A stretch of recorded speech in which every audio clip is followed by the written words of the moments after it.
Representações de natureza sexual existem desde os tempos pré-históricos, mas não dá para negar que as câmeras fotográficas mudaram radicalmente a nossa relação com a pornografia. Foi como uma febre. Assim que as primeiras máquinas chegaram, ainda lá no século XIX, as fotos de sexo explícito vieram com elas.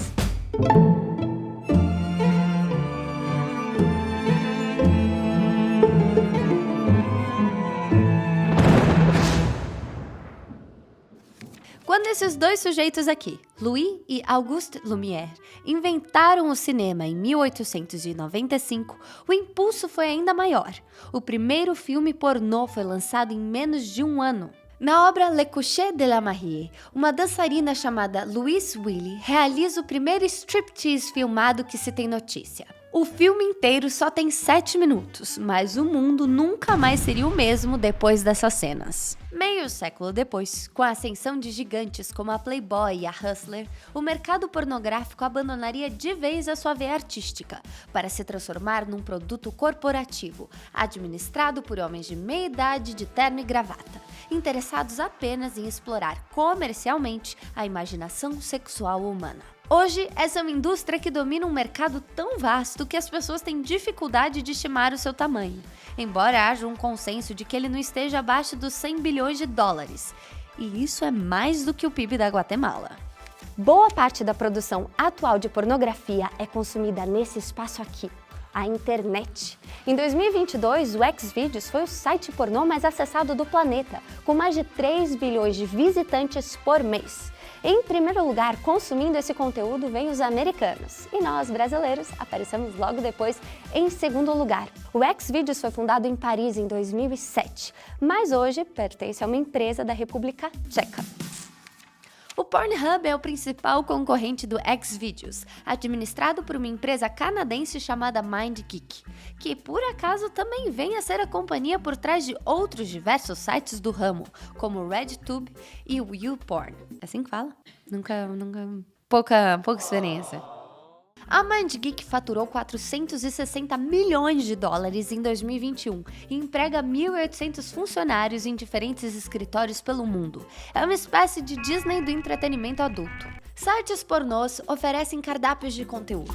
Essas foram as 5 categorias mais acessadas do Pornhub em 2021. Japanese, Lesbian, Ebony, Hentai e MILF. Hentai, aliás, foi o termo mais procurado do ano. Na cultura japonesa, hentai pode se referir a qualquer tipo de fetiche sexual. Mas no resto do mundo, essa é uma expressão ligada à forma pornográfica do anime, um estilo muito peculiar de animação japonesa. It's called hentai, and it's art. No Japão, pelos pubianos e genitálias devem ser pixelizados ou censurados, o que provoca na indústria pornô, na tentativa de driblar essas proibições, destaque a assuntos e gêneros quase sempre esquecidos no Ocidente, desde sexo envolvendo tentáculos até desenhos animados. Preferências sexuais, claro, mudam de cidade a cidade, país a país. Por exemplo, o estado de Arkansas, nos Estados Unidos, com uma das maiores taxas nacionais de divórcio, tem divorce como a palavra mais buscada no Pornhub. Da mesma forma, Asian é o termo mais procurado na Califórnia, o estado com a maior comunidade asiática dos Estados Unidos. E Mormon é a palavra mais buscada em Utah, o estado americano com o maior número de Mormons. Hentai foi a categoria mais acessada pelos brasileiros no Pornhub em 2021, seguida por Brazilian, Lesbian, Anal e Amateur. Esses, por sua vez, foram os 5 termos que tiveram maior crescimento nas buscas dos brasileiros no site, nessa ordem: Naruto, caseiro, coreanos, trans e gordinha gostosa. Um outro fato peculiar é que nós somos 274% mais inclinados a assistir pornô com pessoas vestindo uniforme do que o resto do mundo. Brazilian, aliás, é uma categoria que também faz sucesso na Espanha, na Argentina, na Colômbia e no Chile, sinal de que nossa produção nesse segmento é modelo de exportação. O Brasil é o 10º maior consumidor de conteúdo pornográfico do Pornhub. Nós também ocupamos o 14º lugar no tempo médio gasto por visita, 9 minutos e 26 segundos. Há uma tendência no consumo de pornografia. Quanto mais velho é o usuário, maior é seu tempo de visita. Maduro, não por acaso, é a categoria com maior tempo médio de acesso no Pornhub. Harley Quinn é a personagem mais pesquisada no Pornhub, seguida por Mulher Maravilha, Harry Potter, Guerra nas Estrelas e Viúva Negra. Os Simpsons também estão em destaque na busca por desenhos animados, assim como Lara Croft, de Tomb Raider, na categoria Personagens de Videogame. A média de idade dos usuários do Pornhub é de 37 anos, mas essa não é a realidade do nosso país. 7 em cada 10 visitantes brasileiros têm menos de 34 anos. A geração Z, de 18 a 24, é muito mais inclinada a assistir vídeos de lésbicas e conteúdo hentai do que grupos de usuários mais velhos, o que explica o sucesso dessas categorias por aqui. Domingo é o dia mais popular de visitas no Pornhub, enquanto sexta-feira tende a receber o menor tráfego. Os horários de pico de visualização são normalmente das 10 horas da noite à 1 da manhã. Também há um aumento de consumo após o horário do almoço. 83% da audiência do Pornhub é gerada pelo celular. No Brasil, apenas 1 em cada 10 acessos ocorrem em computadores. 37% da audiência brasileira no Pornhub é feminina. A indústria pornô, claro, traduz realidades diferentes do mundo real. O ator pornô médio é de 12 a 8 anos mais novo do que o consumidor médio de pornografia e pesa 13 quilos a menos. Quase 1/3 das atrizes pornô americanas são loiras, ainda que as loiras representem pouco mais de 10% da população feminina dos Estados Unidos. Da mesma forma, 42% das atrizes pornô femininas têm tatuagens, em comparação aos 22% das mulheres na vida real. 37% da pornografia gay masculina no Pornhub é assistida por mulheres. Isso significa dizer que, proporcionalmente, as mulheres estão bem mais dispostas a assistir pornô gay do que homens. Parte da razão para isso, segundo o próprio Pornhub, é que as mulheres têm estímulos culturais a se sentirem inseguras com os corpos das atrizes pornô, promovendo comparações estéticas capazes de tornar a experiência bastante frustrante. Não é à toa que o pornô gay é a categoria mais assistida por mulheres acima de 45 anos. Além disso, mulheres consumidoras de pornografia também tendem a ser menos propensas a se identificar como heterossexuais do que homens. Segundo o X-Hamster, outro grande site do ramo, menos da metade das mulheres que acessam os seus vídeos assumem ser heterossexuais, contra 70% dos homens. Mas não se engane com todo esse consumo. Nem tudo ligado a essa indústria é prazeroso. Na verdade, muito pelo contrário. Esse é um mercado reconhecido pelos inúmeros problemas. O primeiro deles, biológico. Esqueça o brilho e o glamour de loiras peitudas seduzindo garanhões. A principal reclamação de profissionais dessa indústria é o cheiro no set de gravação. Diferentes fluidos corporais, como esperma, suor, sangue, urina e fezes, compõem as produções do audiovisual pornô. Acredite, sexo pode realmente feder. E a iluminação no set de gravação só colabora para esquentar e aumentar esse odor, capaz de gerar engasgos e vômitos mesmo nas pessoas mais acostumadas com essas gravações. Os atores, aliás, usam muito Viagra para sustentar suas ereções artificiais. Quando as pílulas deixam de funcionar, eles apelam para uma droga para disfunção erétil chamada Carverject, injetada através de uma agulha no pênis. As atrizes se entopem de lubrificante e spray anestesiante para a garganta. O uso de drogas recreativas também é bastante comum entre os atores, especialmente cocaína e metanfetamina, assim como os casos de suicídio e de violência doméstica. Cabe registrar que muitas atrizes foram sexualmente abusadas na infância e adolescência. Tudo que você vê num filme pornô é puro fingimento. Até os jatos de esperma muitas vezes são falsos, produzidos artificialmente com amido de milho. Os vídeos supostamente amadores às vezes são controlados por grandes produtoras. É tudo um teatrinho com truques de câmera e edição. Os desejos encenados também são falsos. Toda hora as cenas são cortadas por uma correção de luz e de make. Ou seja, quebra qualquer clima de sedução. As mulheres podem gravar menstruadas como esponja e as cenas de sexo anal têm todo um protocolo. Uma dieta a ser seguida nos dias anteriores às filmagens, um cuidado redobrado com a higiene, que, vamos combinar, muitas vezes não é levado a sério, e as mulheres às vezes gravam com fome, com medo da pressão estética da indústria. Apesar do fingimento, há um grande número de machucados. A pornografia testa os limites da elasticidade humana, fazendo com que pedaços importantes dos nossos corpos sejam rompidos, se é que você me entende. Essa é a principal razão por que há enfermeiras nos sets. Atrizes, aliás, costumam gravar à base de antibióticos, graças à proliferação de bactérias. Há testes de DST a cada 2 semanas, mas muitas doenças não são facilmente detectáveis.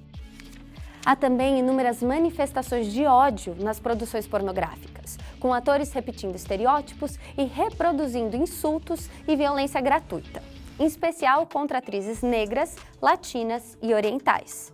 Uma análise dos títulos mais vendidos do mercado pornô mostrou que 88% deles apresentam cenas de agressões de homens contra mulheres. Muitos atores que contracenam em filmes pornô gays são heterossexuais, o chamado gay for pay. Alguns são casados com filhos e só estão nesse segmento porque o cachê é maior. Aliás, o salário das atrizes é maior do que o dos homens, mas elas têm a carreira mais curta que a deles. Ninguém recebe royalties pelos vídeos. Ter uma visualização ou 1 bilhão de views não altera o cachê. Agora, uma atriz já consagrada consegue fazer uma renda extra em outros segmentos do mercado adulto, desde produtos eróticos a apresentações em casas de striptease. Uma cena de sexo lésbico é menos remunerada do que uma cena de sexo com penetração, que, por sua vez, é menos remunerada do que uma cena com sexo anal. Uma atriz regular vai fazer umas 100 cenas por ano. E algumas afirmam receber um incentivo financeiro para manter uma aparência de menor de idade, o que inclui o estímulo para usar um aparelho dentário.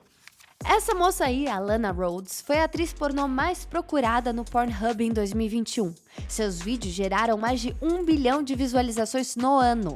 Apesar do sucesso, Rhoades trabalhou apenas 8 meses na indústria e diz que algumas cenas traumáticas lhe causaram depressão e pensamentos suicidas. Hoje, ela defende a proibição da indústria. Outra atriz com imensa visibilidade é a libanesa Mia Khalifa. Mia ganhou fama no mundo inteiro após aparecer em um vídeo usando hijab e chegou a receber ameaças do grupo terrorista Estado Islâmico.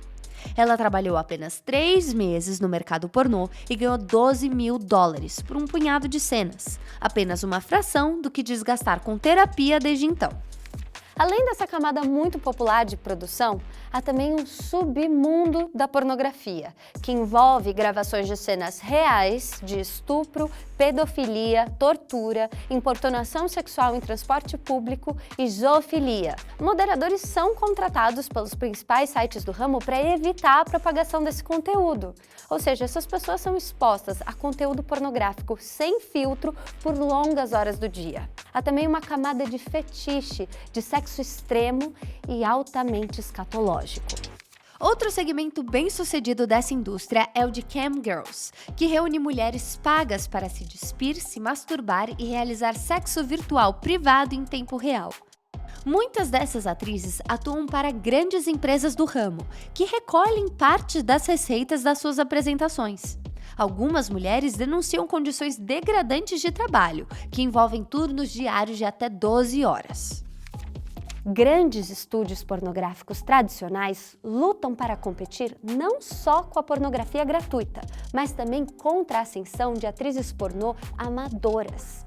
As máfias também se envolvem com essas produções. Lembra daquela atriz do OnlyFans, famosa pelo seu número de seguidores? Pois é, ela pode ser apenas a última ponta de uma indústria multimilionária. Por fim, esse é um mercado igualmente problemático a uma curiosa categoria de seres humanos, seus consumidores mais fiéis. A constante exposição a vídeos de sexo é capaz de causar impactos profundos na forma como nos relacionamos com as nossas fantasias. Homens e mulheres, geralmente jovens, viciados em pornografia, carregam as expectativas dos corpos e das atuações pornô para os seus próprios relacionamentos, incluindo os clichês e os desconfortos. Isso quando não assumem a dificuldade em conseguir excitação sexual sem o suporte da pornografia. É um erro de conceito. A pornografia pode explorar os relacionamentos sexuais, mas sexo não é pornografia, e pornografia não é educação sexual. Além disso, como alguns estudos revelam, o aumento da visualização de conteúdo pornográfico leva a uma redução da capacidade de resposta a imagens eróticas, o que significa que as pessoas que mais recorrem à pornografia podem, com o tempo, ficar cada dia mais insensíveis aos vídeos que assistem, demandando conteúdos cada vez mais extremos para alcançar a excitação. Ao longo da história, a pornografia se manifestou de inúmeras formas, para inúmeras pessoas e por inúmeros meios, desde cartas eróticas de baralho a DVDs adultos escondidos atrás de uma cortina numa videolocadora. O objetivo desse material sempre foi o mesmo: invocar as sensações profundamente enraizadas na natureza humana, ideias que ressoam com os nossos instintos primitivos de procriação. A internet, no entanto, vem mudando radicalmente a indústria. Nesse exato momento, pessoas dos mais diversos cantos do mundo estão acessando sites adultos de gosto duvidoso, enquanto homens e mulheres gravam cenas novas para atender esse público cada vez mais exigente. É uma máquina de reprodução infinita de sexo, cada vez mais suja, solitária e violenta. Contando apenas com alguns poucos cliques em um botão, gerações inteiras de seres humanos se acostumaram à gratificação instantânea sexual e uma injeção de dopamina no cérebro, como ratos em um experimento científico, consumindo em excesso pornografia sem imaginação.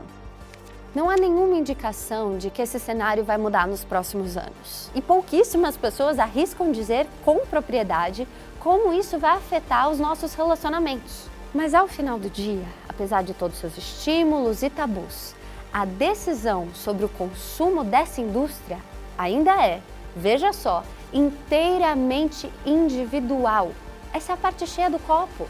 Cabe a você e ninguém mais estabelecer a linha que divide o prazer da barbárie.